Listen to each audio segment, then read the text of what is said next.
Hey guys, welcome back to my channel. If you're new here, I'm Liz, and today I have a very exciting video to share with you. It's supposed to be the most wonderful time of the year, but it's also the time of finals, which is not so wonderful. But I thought I would come on here. I've taken finals in high school, college. I double majored in math and computer science. Those finals were pretty rough. And then now I'm a PhD student studying computer science, and I have finals in about a week. So I wanted to share with you 10 tips to study effectively for final exams. I just put together a list of the best strategies that help me focus, that help me get a lot done, especially in a short amount of time. So if you're like me, and sometimes you procrastinate, or sometimes you can't focus right away, I hope that these tips will help you out a lot. And with that being said, let's get into the video.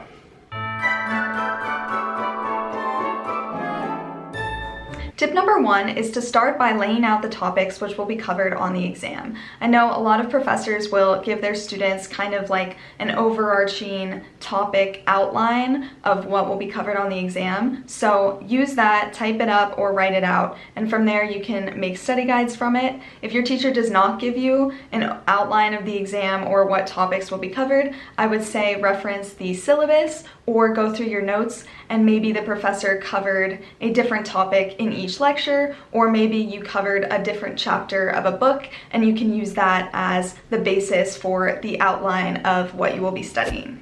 Tip number two is to type or rewrite your notes. So this is especially helpful because on your exams, you will most likely be typing your answers or writing them out. So this kind of gives you that muscle memory for when you're preparing and you're studying. You'll be doing a similar action when you actually have the exam. And so that will help your brain be conditioned and less stressed out when you are given questions online. You will be able to know how to type them efficiently, and you will be able to save a lot of time on the exam. Now, you can also read your notes aloud. Some people are more audio learners than they are like typing and visual learners, so feel free to read your notes out loud. It always helps my memory to read my notes out loud, so that is also in tip number two.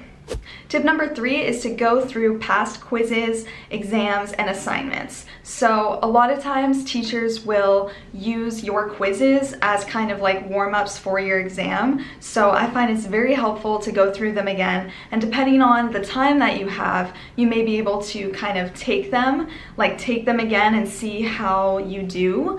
But if you don't have enough time to retake them, definitely still look at them and see which topics are covered in each of them so that you'll be prepared for the exam. Tip number four is to schedule time that works for you. Everybody's different. Some people can study for 90 minutes straight and then take a 15-minute break and then study for 90 more minutes. Some people need shorter amounts of time. So maybe you want to do the Pomodoro method, which is where you study for 25 minutes and then take a 5-minute break, and then you repeat, and then every 4 Pomodoros, you take a longer break. So I've kind of been experimenting with this.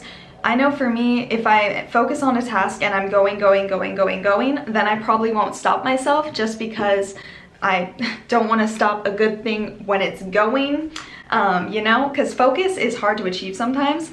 But sometimes if I'm like really not feeling like studying, I will try to do the Pomodoro technique where I can just, okay, it's only 25 minutes, I can do this. So decide what works for you and stick with it. Tip number 5 is to join study groups and make study guides. So I know for me, the divide and conquer technique helps a lot. So if you have an exam that's going to cover 20 different topics, maybe you can get a group of 4 people and each of you can have a shared Google Doc where you each cover 5 topics, and then at least, you know, you're responsible for your 5, and then hopefully you choose good people in the study group and they will come through and cover some of the material on the others. So this is especially helpful if you have lots and lots of classes, because you might not be able to have the time to make very detailed study guides for 4 or 5 classes. So I'd say utilize your friends, your classmates, people that you've worked with in groups, projects, or on assignments, and this will help you a lot. Tip number 6 is to read your notes and study guides before you go to sleep. A lot of times when you read something before you go to sleep, it will help store that information into your memory, so this tip will help you remember things for your exam. Tip number 7 is to remove any distractions. For me, I like to put my phone in a different room, and here in my office, I don't have other kinds of distractions. Now, if you are in the living room and the TV is in front of you, that might be a distraction. So I'd say try to remove yourself and isolate yourself where you can just focus on your studying and the material. So that will help you focus better and make your studying way more effective.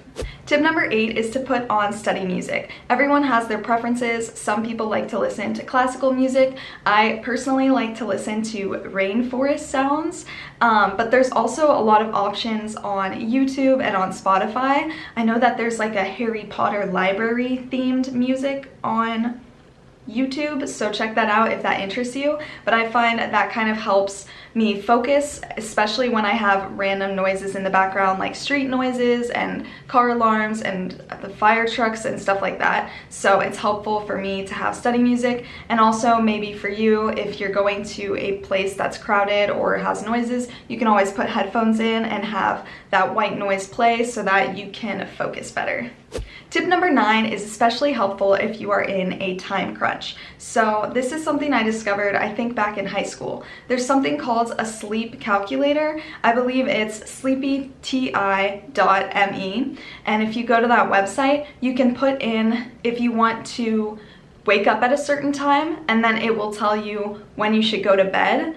And then also, if you are like, you stressed out, you're up way too late, you can put the time that you're going to bed, and it will tell you the most effective times that you can wake up. So this calculator is based on sleep cycles, and the theory behind it is that if you wake up during a sleep cycle, you will end up feeling groggy and sleepy, but if you wake up at the end of a sleep cycle, then you will be refreshed and ready for your day. And so I find that especially when my schedule's being crazy or I'm up late studying, this helps me so that when I do wake up, even if I've only gotten a few sleep cycles in, which might be like 5 to 7 hours of sleep, I can still wake up at the proper time where I can feel refreshed and continue studying.